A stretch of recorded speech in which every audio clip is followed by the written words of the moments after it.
நம்முடைய நோய்களை சுமந்துட்டு நமக்கு தெய்வீக சுகத்தை தர்றார். அதனால தான் பாருங்கள், இன்றைக்கு மீட்பில் தெய்வீக சுகம் இல்லை, தெய்வீக சுகத்தை நம்ம மீட்பின் மூலமாக விசுவாசிக்க முடியாதுன்னு சொல்கிறவங்க எப்படி சொல்கிறாங்கன்னு எனக்கு தெரியல.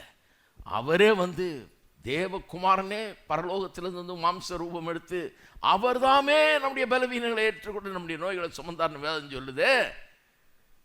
அப்போ எப்படி சுகமெல்லாம் இன்னைக்கு கிடையாது, முதல் நூற்றாண்டோட போயிடுச்சுன்னு சொல்ல முடியும்? இன்றைக்கு மீட்பில் சுகம் என்ற ஆசீர்வாதம் இல்லைன்னு எப்படி சொல்ல முடியும்? உங்கள் சரீரம் கூட கிரயம் கொடுத்து வாங்கப்பட்டதில் இருக்குதுன்னு வேதம் சொல்லுதே. எப்படி சரீரத்துக்கு ஒன்றுமே ஆகலைன்னு சொல்ல முடியும்?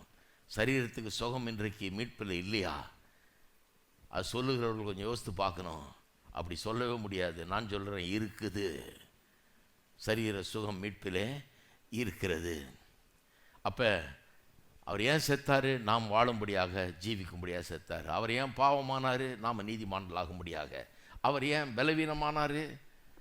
நாம் பலவான்களாகும்படியாக. அவர் ஏன் நோய்களை சுமந்தார், பலவீனங்களை சுமந்தார்? நாம் சுகமடையும்படியாக.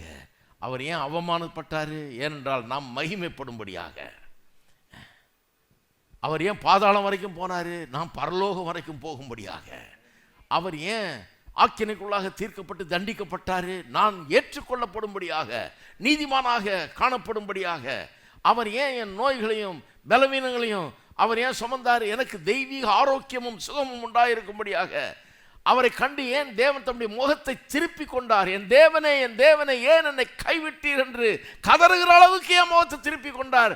ஏனென்றால் நமக்கு தேவையான நேரத்தில் அவரிடத்தில் ஏற்ற காலத்திலே கிருபையை பெற, சகாயத்தை பெற தைரியமாய் அவருடைய சிங்காசனத்துக்கு முன்னாலே வர சொல்லி நமக்கு சொல்லும்படியாக தேவன் தம்முடைய முகத்தை அவரிடத்திலிருந்து திருப்பி கொண்டார். அவரிடத்திலிருந்து முகத்தை திருப்பி கொண்ட தேவன் நம்மளை வாங்கன்றார், தைரியமாக வாங்கன்றார். இருக்கிறீங்களா நீங்கள்? புதிய உடன்படிக்கைங்கிறது பெரிய மேன்மை பாருங்கள்.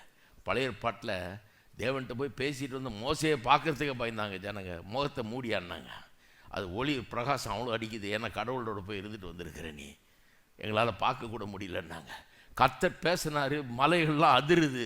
ஐயோ எங்களுக்கு பயமாக இருக்குது, எங்கள்கிட்ட பேசாதீங்க, அவர்கிட்ட பேசுங்க, அவர் எங்களுக்கு சொல்லிட்டோம்னாங்க. எங்களுக்கு பயமாக இருக்குன்னாங்க.